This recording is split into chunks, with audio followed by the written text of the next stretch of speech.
There are many industrial, chemical and physical processes involving gases and liquids. A well-known example is the treatment of liquid waste with air to get sufficient oxygen into the liquid. Another is the cleaning up of stack gas in the chemical industry. For such a process, we want the contact between gas and liquid to be as vigorous as possible. One of the most important parameters in the transfer of components from gas to liquid is the area between the two phases. What we are looking at now is a so-called bubble column, in which the gas bubbles are rising freely in the liquid. We could also allow drops of liquid to fall through the gas, as in a spray column.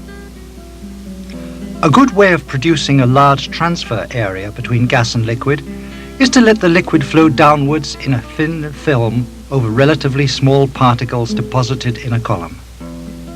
The gas may either move downwards with the liquid or move upwards against the liquid flow. In such a column, the transfer area is supported by the packing material. This is such a column filled with packing. We call this column a packed column or a trickle-bed because the liquid trickles down over the packing. If we take a closer look at the packing material, we can see many small glass rings, the so-called Raschig rings. Their sizes vary from millimeters to a few centimeters, and they are made of many kinds of material.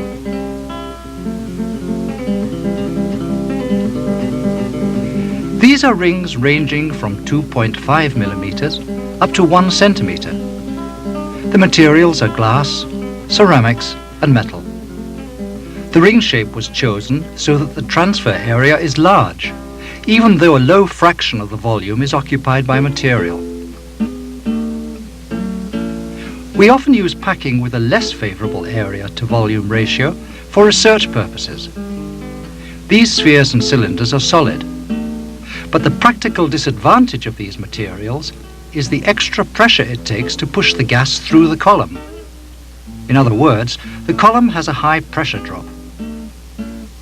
In industry, the most unusual packings have been developed to create a high liquid-gas surface area and a low pressure drop. This net-like packing is an example of a packing with a very low pressure drop. A high surface packing is the so-called burl saddle, a saddle-shaped particle. We haven't yet mentioned the catalyst carrier, a very important industrial packing. Its particles are highly porous, but the pores are very small, less than 1/100th of a millimeter. These pores are covered with solid catalyst on which liquid molecules react very speedily. There are so many pores inside a few grams of this material that the total area is about the size of the garden of an average suburban home. Although packed columns have their advantages, they have their disadvantages too. We've already encountered one, the pressure drop in the column. Another drawback is the presence of stagnant zones in the liquid. We call this the stagnant holdup. There are certain spots in and in between the packing material where the liquid is poorly or not at all refreshed by the main liquid stream.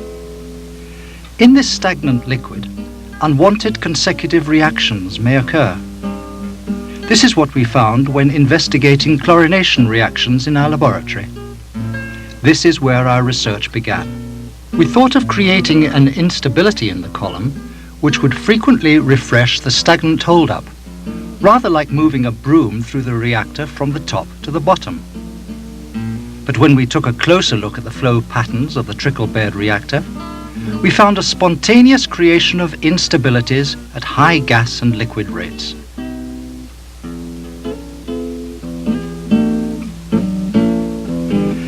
These instabilities are liquid-rich slugs called pulses, which go through the column at about 1 meter per second. This is called the pulsing flow. When we operated the reactor in the pulsing flow regime, the selectivity went up considerably. We found the hydrodynamic event so interesting that an independent project was started to investigate the phenomenon and to come up with design rules. We made a few packed columns and started to study their hydrodynamics. The first question we asked ourselves was, how do the pulses influence the normal liquid pattern in the column? This is the apparatus built for our investigation, a column surrounded by measuring devices. A very simple experiment taught us a lot. We injected a dye in the top liquid stream. As we can see, the dye moves with the normal liquid stream and the pulses travel right through the colored part. They enter the dye zone, mix very well, and absorb just a tiny amount of dye. When they leave the colored part, they're clean again. This led us to conclude that the pulse is not a plug of liquid which runs through the column, but more a sort of wave. It absorbs liquid at the front, mixes, and then leaves the mixed liquid behind. Although we have no matching mathematical description of this as yet, we do have certain ideas about this phenomenon. How does pulse formation occur? This is, very schematically, a column with packing. The gas is the continuous phase. The liquid trickles over the packing. When the liquid flow is increased, the flow channels between the particles tend to get blocked. When the whole cross-section of the column is blocked, pressure rises and the plug of liquid is pushed forward. There's our pulse. Comparison of the pulse velocity and the gas velocity taught us that in most cases, gas bubbles must be pushed through the pulse from top to bottom.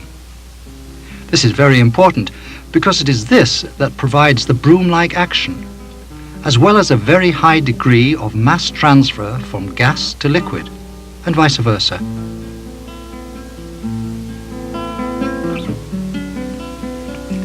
The column has an experimental section of 1 meter and a diameter of 5 centimeters. Dye is injected from tracer injection point number 1. The first step we took was to investigate the boundaries of the pulsing flow regime. From the gas continuous flow regime, we did a number of experiments with different settings of the gas and liquid flow rates. If we increase the liquid flow, pulses appear at a low frequency.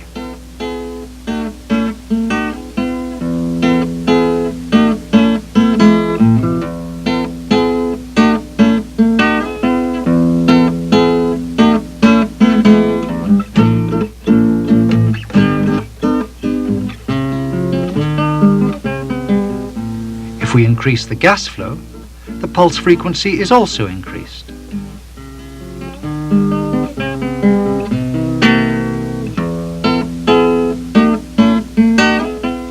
We can see a decrease in pulse height.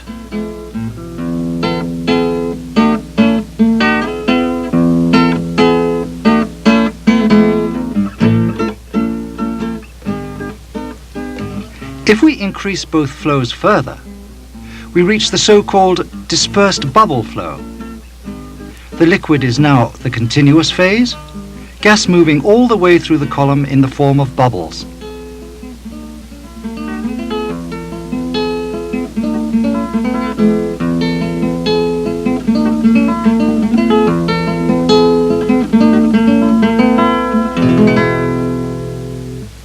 From these experiments, we can construct a flow map. At low gas and liquid rates, there is gas continuous flow. High rates produce pulsing flow, and higher rates still, dispersed bubble flow. A flow pattern which we haven't shown is the mist flow at low liquid and high gas rates. This is a close-up of what is happening in the column. In succession, we can see gas continuous flow,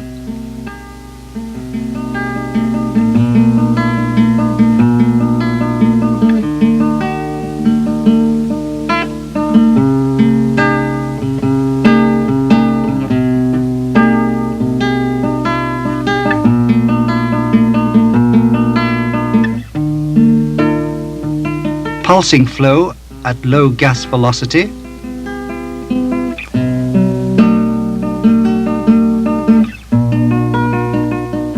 pulsing flow at high gas velocity, and dispersed bubble flow. If we take a frame-for-frame look at a pulse, we can see how much a pulse resembles dispersed bubble flow. This leads us to the conclusion that the pulse is a part of the column that is already in dispersed bubble flow. We assume that in the pulsing flow regime, the excess liquid flow, in comparison to the liquid flow at the transition point, is completely transported by the pulse waves. This is proved by the amount of liquid in the pulses, the pulse hold-up. We've developed a method of measuring the hold-up by measuring the electrical conductivity of the liquid between two copper nettings. The nettings are placed horizontally in the column, 1 centimeter from each other. The more liquid, the higher the conductivity. That is to say, the current is higher. We use 2 complete cells at a distance of 5 centimeters in order to measure the pulse velocity. Other parameters can also be obtained from the cells, namely the frequency of the pulses and also the time intervals between the pulses. The cells in the column are connected to a computer, which gives us immediate visual display of the electric current on a monitor.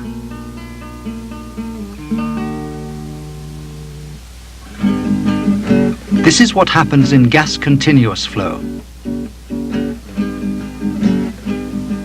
And in pulsing flow with a high pulse hold-up.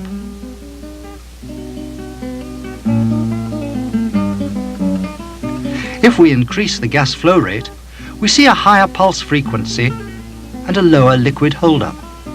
This is the normal distribution of a liquid in a pulse. It has a steep front and a slow descending tail. Keep this distribution in mind while we examine the next graph. Here we can see the relative hold-up plotted against the real gas velocity as it occurs on average in the column.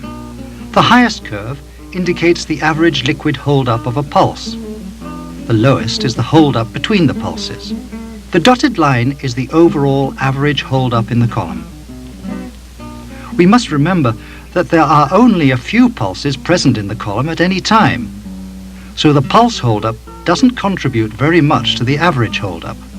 The effect of the increase in gas velocity means a decrease in the hold-ups. This is due to the increased shear exerted by the gas on the liquid films. The steeper descent of the pulse hold-up can be explained by the air bubbles going through the pulses. If we plot the stagnant hold-up against the average hold-up, we see that at higher pulse frequencies, the stagnant hold-up, called static hold-up here, decreases. This is the favorable effect on reactions we spoke of before. Up to now, we've only shown an air-water system.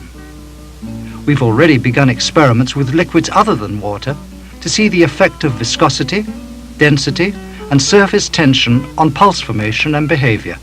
One of the problems we encountered was how to measure the hold-up. Organic liquids like hexane have an extremely low electrical conductivity. We developed a device which could send a light beam through the column and so detect the transmitted and the reflected light. It turned out to be a bad instrument for measuring hold-ups because the more liquid coming through the column, the higher the amount of light transmitted across the column. More gas bubbles in the column mean more reflections, and this gives a lower amount of light to detect. It was just not possible to calibrate the apparatus for liquid hold-up. However, we found that the reflected light does provide us with a means of measuring the total bubble surface in the pulse. The apparatus is very simple. The upper part is an ordinary light bulb, and the light is sent through the whole width of the column. The height of the beam is 1 centimeter to average out the local effects of air or water bubbles. The lower part works with a laser beam, but the height is only 1 millimeter.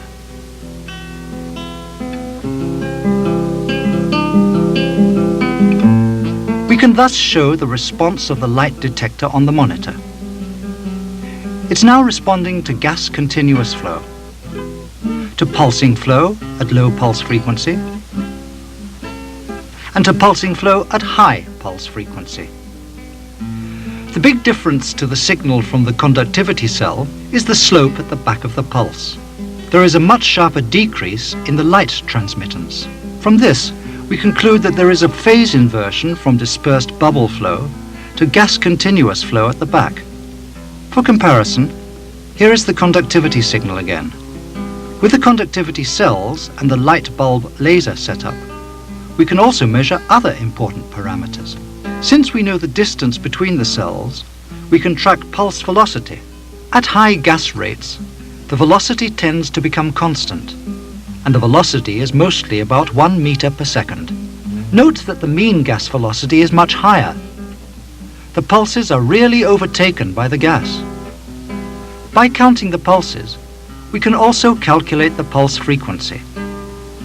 This is plotted against the liquid velocity. The straight line can clearly be seen.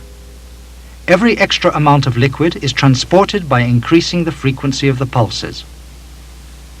If we consider the pulse as a useful sweep of the stagnant liquid, then the time interval in between the pulses is an essential factor. In this connection, we observed something very peculiar: the existence of what you could call a trigger value of about 250 milliseconds. This first graph shows a high peak at about 1,000 milliseconds. We see a very small peak at an interval time of 250 milliseconds. At higher pulse frequency, the small peak at 250 milliseconds grows, and the large peak shifts to about 750 milliseconds.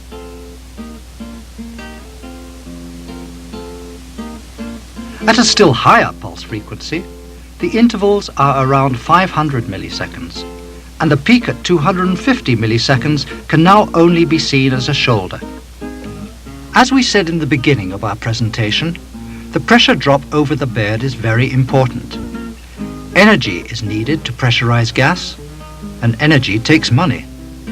The effect of the pulses is very clear. The liquid-rich part gives a high local pressure drop, and when the pulse leaves the column, that effect can very clearly be seen on the mercury manometer. These are the results of a number of experiments. The arrows indicate the onset of pulsing flow. They show that the pressure drop in the pulsing flow regime rises almost linearly with the number of pulses in the column. We mustn't forget to mention the most important advantage of pulsing flow. The mass transfer from gas to liquid is much better in pulsing flow than in gas continuous flow. For a pulse frequency of 3 Hz, the mass transfer coefficient is almost doubled compared to gas continuous flow conditions at 0 Hz. Our experiments are still proceeding. In the future, we're going to study the hydrodynamics of other liquids. We're also going to do more experiments on gas-liquid mass transfer, and we have started investigations on mass transfer between solid and liquid. One promising development is the introduction of a pulse triggering device with which we can avoid the random character of pulse formation and provide pulses at a well-known frequency. In due time, we want to present our complete results. We hope to be able to offer design rules from basic principles for building commercial trickle-bed reactors which operate in the pulsing flow regime.